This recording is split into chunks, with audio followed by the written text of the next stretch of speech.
let me tell you a story, and pay careful attention to what you are seeing and hearing, because not all is as it seems. A Republican, previously known as a media personality, just won the presidential election, removing the Democrats from power after only one term. He is upset. Moscow has Europe under threat. But the United States is massively outspending its transatlantic partners on defense, even after you account for GDP.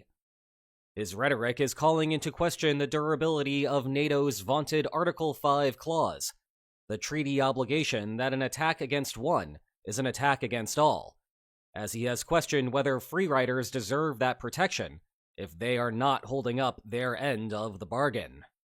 A story about Donald Trump? Nope, it is Ronald Reagan. Part of your hint here was the old NATO headquarters being used as the video's establishing shot. The new one is a lot shinier.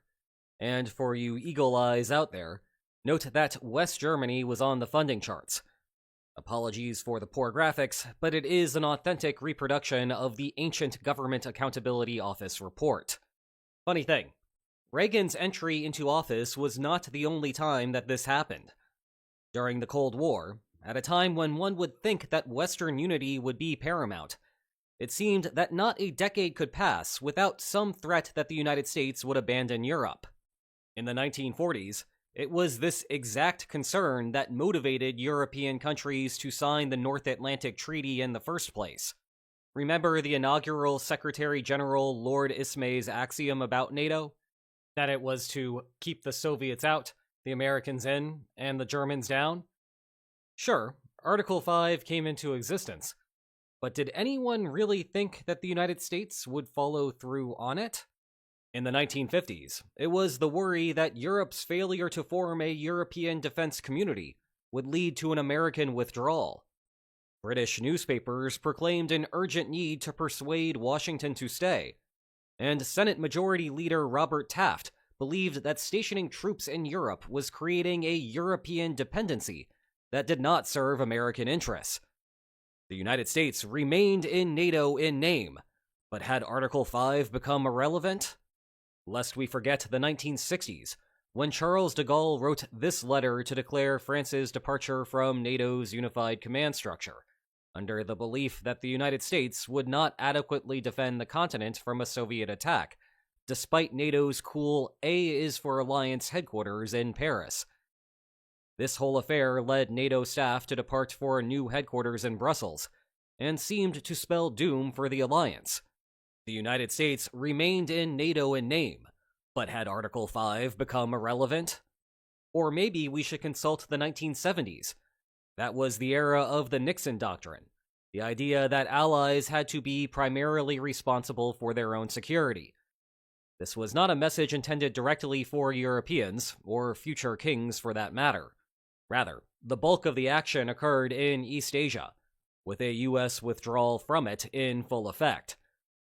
Still, NATO countries were left wondering if a more general retrenchment was upcoming, especially after the SALT I agreement reduced the Soviet arsenal of nuclear-tipped intercontinental ballistic missiles that endangered the United States, but did not touch the intermediate and tactical nukes that most threatened Europe. Never mind that there was another Senate Majority Leader upset by the spending ratios, this time named Mike Mansfield, who called for a substantial reduction of U.S. forces permanently stationed in Europe. The United States remained in NATO in name, but had Article 5 become irrelevant? You can see the pattern forming. A headline like, Europe working on plan to replace US in NATO in 5 to 10 years, could easily come from today or the early days of the organization. Or how about the evergreen headline, German politicians rebuke US president over NATO defense spending demand? What is different between then and today, though, is that now you can quickly see how the left, right, and center cover the same story, but can have very different interpretations of what is happening. And with one click, you can also discover brand new stories that the outlets you tend to focus on completely miss. Those are just some of the fantastic benefits afforded to Vantage Plan subscribers of today's returning sponsor, Ground News. and by going to ground.news/lines on maps or scanning the QR code on your screen. You too can get a 40% discount on a Vantage plan, all while supporting this channel. So thanks again to Ground News for sponsoring today's video. Hey, even if you are doubting Article 5, you can always use Ground News to read Article number 5. Jokes aside, post-Cold War, the situation did not get much better. In the 1990s, NATO entered its wandering years without a clear set of goals, and Europe wondered if the United States would leave the alliance because its counter-Soviet purpose had been served. The United States remained in NATO in name, but had Article 5 become irrelevant? In the early 2000s, things actually looked great for Article 5. Well, maybe not great. It is supposed to deter attacks after all. But things were still good. After a brief period of mourning, NATO invoked Article 5 on October 2nd, 2001, and a coalition involving many NATO countries indeed invaded Afghanistan. However, less than 2 years later, attention turned to Iraq. NATO did not contribute to that effort, and Bush's formation of a coalition of the willing led to questions of whether ad hoc groups were the way of the future. The United States remained in NATO in name, but had Article 5 become irrelevant? And that takes us to today, a saga stretching from 2016, in which Donald Trump complains that Europe is not contributing enough to defense, bolstered by his first predecessor's establishment of spending 2% of GDP on defense as a baseline for all member states. For an alliance that is allegedly falling apart all of the time, though, it is quite remarkable that it recently celebrated its 75th anniversary. What you should take away from this is not that NATO is a dysfunctional alliance. Far from it. It is the most effective alliance ever created. Instead, all of this is more of a reflection that alliance politics are hard. If you do not accept that going into the game, you're gonna have a bad time. And look, I do not want to dismiss as irrelevant the current challenge that NATO is facing. It is not irrelevant. Remember how, back in the 1980s, it was a problem that the United States accounted for 63.7% of the alliance's defense spending? Well, in 2016, it was 72.6%. And somehow that figure is worse than it seems. There were only 15 countries in NATO when Reagan entered office. Fast forward to 2016, and there were 28. The broader point, though, is that NATO has always had problems. None of what we are seeing today is new, per se. And it is also fairly predictable. Once upon a time, U.S. Secretary of Defense Robert Gates warned Brussels of a dwindling appetite and patience in the United States to expend increasingly precious funds on behalf of nations that are unwilling to devote necessary resources in their own defense. That was 2011. The upshot is that things have gotten better since then. In 2024, the U.S. share of NATO defense spending dropped to an estimated 65.6%, close to Reagan-era levels, though now 32 countries are sharing that burden. Another positive is that 23 of them are now hitting the 2% mark, even if it is outdated given recent events. And indeed, the internal battles have become more salient today, only because there is a land war in Europe again. Everyone must now have an opinion, even if they lack the historical context that this is just how the alliance works. But maybe you think Trump is serious this time. He really means it, unlike that phony Richard Nixon. And maybe you watched my prior NATO escapade, where I went to the headquarters and discussed how no one there is really worried about Washington withdrawing. However, what you are worried about is not a U.S. departure. It is that the United States will remain in NATO in name, but that Article 5 will become irrelevant. Okay, let's talk about it. We should begin by covering what exactly is in Article 5. Most who are familiar with the Alliance understand the basic principle that it declares that an attack against one is an attack against all. And you do too if you watched the beginning of this video. But that indeed is a mere principle, a pithy selling point without the full substance. It does not actually tell any of the states what that implies or how to respond. You have to go further into Article 5 to get to that payoff.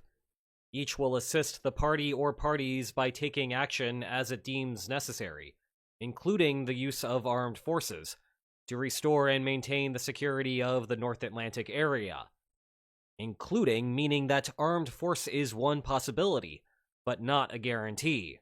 So what would happen in practice is that the day following an attack, 32 delegations would convene the North Atlantic Council, and they would collectively determine whether the attack meets the criteria of Article 5.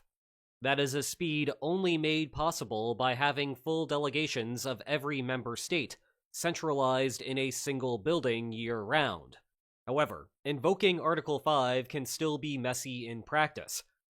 For example, on September 12, 2001, NATO indeed convened and crafted a qualified declaration of sorts, ruling that Article 5 was triggered, conditional on the discovery that the origin of the attack was foreign. It would not be until October 2nd that Article 5's invocation became official. That might be worth noting for the future, in case Russia attacks Europe, say, via some sort of covert means. But let's say that there is consensus regarding the attack. Then what happens next is everyone decides how they want to contribute. Yep, that is all. It is completely up to the individual states to decide what to do. And that is not my personal opinion on the matter. Here is NATO's own interpretation from its website. It is left to the judgment of each individual member country to determine how it will contribute. For example, think back to NATO's role in Afghanistan. A NATO force did not enter Afghanistan. A bunch of NATO countries indeed fought with the United States in Afghanistan, and there was plenty of coordination over that process through NATO. But there was no NATO banner leading the charge on the battlefield. Those that entered Afghanistan were in compliance with Article 5. Meanwhile, a country like Iceland that only sent a few people to Kabul International Airport? Well, also in compliance. Article 5 is completely flexible on this point. If you are wondering why it is like that, well, look no further than the United States. When originally negotiating the treaty, the European countries wanted Article 5 to come with a stronger commitment. However, Washington was worried that Europe would entrap the United States into fighting a war that it had no interest in. Each side looked to other recent treaties for guidance. The European template was the Treaty of Brussels, which brought Belgium, France, Luxembourg, the Netherlands, and the United Kingdom under a collective defense umbrella. And this one meant business. Other member states will afford the party so attacked all the military and other aid and assistance in their power. Full stop. Meanwhile, the United States looked toward the Rio Treaty of American States, which just calls for simple assistance in meeting the attack. The determining factor was that the alliance would not be much of an expansion of existing security commitments without Washington's participation. Something closer to the Rio Treaty had to be the agreed-upon language. Thus, to ensure that the words in the treaty matched the behavior that would follow, Article 5 leaves everything open to interpretation. This is an inexorable trade-off that all alliances face, on a dimension that risks full entrapment on one extreme and total abandonment on the other. Article 5 puts NATO further to the left on this spectrum than most alliances, but the precise wording pushes things back a bit. To better understand what this means for the current predicament, imagine that tomorrow Russia invaded Estonia, and then NATO convened to decide whether to invoke Article 5. You guys voted, and determined that the United States would send over an autographed copy of The Art of the Deal to assist. And by doing so, Washington has met its Article 5 responsibilities. Maybe they can even deliver it via Cybertruck. Now, some indicated that this is not a laughing matter. I agree. But that does not change the fact that an autographed book fits under Article 5's requirements. One slight note of complication here. The method by which Article 5 triggers is vague. They meet, and it is decided, and my passive voice there was intentional. Broadly speaking, NATO uses consensus decision-making, There is no voting. Instead, and again from NATO's own website, consultations take place until a decision that is acceptable to all is reached. Passive voice again. However, NATO's own interpretation of this is that sometimes member countries agree to disagree on an issue, so it is unclear. But holding up Article 5 would be a massive departure from Trump's cordial conversation with Secretary General Mark Rutte, especially given that the United States need not do much in response to the invocation. Never mind that Europe would flood U.S. arms manufacturers with orders following any such declaration, if it truly were a major attack. Now, you might be asking yourself, isn't a tepid US response the problem? Well, sure. If I were sitting in Europe and started receiving shipments of books while under attack, then yeah, I would be concerned. However, if we are thinking about the issue in practice, there are a couple of reasons we ought not jump to conclusions. For one, we do not actually know how Trump will respond. And two, for any of this to actually matter, there would have to be an attack. Let's start with the first bit. It goes without saying that Trump has a tendency to say some bombastic things, but distributing autographed copies of The Art of the Deal for Estonia is not the official policy of the United States. That does not mean that books for Europe... Wait, he's not even in NATO. Better. That does not mean that books for Europe will not happen, just that it should not be our default presumption. Indeed, interspersed with the Trump administration's complaints of European free-riding are plenty of comments to the contrary. Look no further than Pete Hegseth's trip to NATO headquarters in February, and the declaration that, quote, the United States remains committed to the NATO alliance and to the defense partnership with Europe, full stop, end quote. Or check out the congenial meeting between Trump and Secretary General Mark Rutte in March that we just saw a moment ago. Or we can head over to the Red Sea and the private text chain about reopening freedom of navigation. Sure, there were plenty of complaints about the pathetic European free-riding, but ultimately they chose to do it because the United States is the only one that has the military capacity to do so. No one ever promised that there would be excitement over invoking Article 5, but grumpy assistance is much better than no assistance. Of course, we should always be cautious about what leaders say, though at least that last example came from a private conversation and thus has inherently greater credibility. But the reservations about public comments should cut both ways. Trump wants European partners to spend more on defense. His administration therefore compliments those that spend a lot, and threatens to abandon those partners if they do not. If they believe the threat, they become more inclined to increase defense spending. But that encourages Trump to make the threat, regardless of whether he would actually speed away from an ally as fast as possible if it came under attack. Consider this. Most of the time, we think about bluffing against military opponents, where it is straightforward to understand why an incentive to misrepresent exists there. It is tempting to think that incentive disappears in relations between allies, but that is simply not the case. The upside of a bluff remains in many situations. So how might Trump respond to an attack on a NATO ally? Well, there are three things worth thinking through here.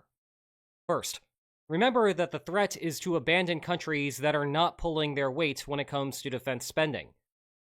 But think about the most likely targets of a Russian attack: Finland, Estonia, Latvia, Lithuania, and Poland, namely those that share a notable border with Russia or White Russia. Sorry, Norway, but that northern bit does not count.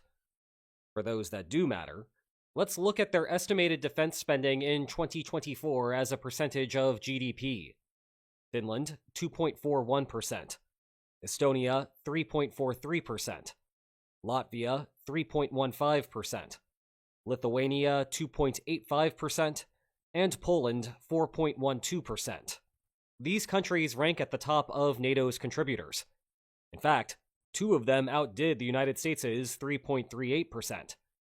In other words, if you take Trump's threats at face value, the countries that Russia is most likely to attack are the countries that the United States is most likely to defend. Second, we should revisit the firefighters problem that I have previously covered on this channel. This is the idea that fires have little respect for artificially drawn lines on maps. If a fire starts at your neighbor's house, it makes little sense to wait to call the fire department until it spreads to yours.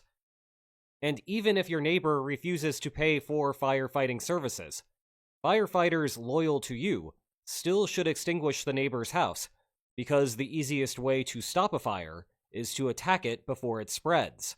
Similarly, if you view Europe as a row of precariously placed dominoes, then any Russian successes in the Baltics puts Central Europe in danger, which then puts Western Europe in danger, and then poof, there goes one of the United States' main export outlets. Now, it is worth noting that the same argument applies to Ukraine and risks to Romania, Hungary, Slovakia, Poland, and then all of the rest. Remember, fires are not only indifferent to whether you are paying dues, but also whether you are in the club at all. This is the best argument for why the United States would be better off arming Ukraine to the hilt to fully drive Russia out of the country. Trump, obviously, is not doing that. But then again, the hawkish eastern flank of NATO also thought that the Biden administration underfunded the Ukrainian war effort. The point is that this is a conversation that would happen following a Baltic invasion, even if it might not prove persuasive to the White House. The third consideration is the United States' own security situation and the potential for a contemporaneous attack on America, or one shortly after Russia's move. Lest we forget that the United States is in an active and escalating engagement against the Houthis under Operation Prosperity Guardian. And thank you to Signal for letting everyone in America be more aware of that. Then there is the final warning to Iran about its nuclear program. Cue the thing again. And, of course, there is China, which is the entire motivation behind the Trump administration's desire to pivot to the Indo-Pacific region. If any of them were to strike American soil, Washington might want to invoke Article 5 itself. Actually, not there. Did you know that Hawaii is not covered under Article 5? Anywhere else, though, the logic applies. A damn attack against one is a damn attack against all. However, pleas for assistance would fall on deaf ears if the United States did not contribute beforehand. And remember, Article 5 just asks states to contribute as they see fit. Shipping over the art of the deal would certainly draw Europe's ire, but there is no mandate for boots on the ground.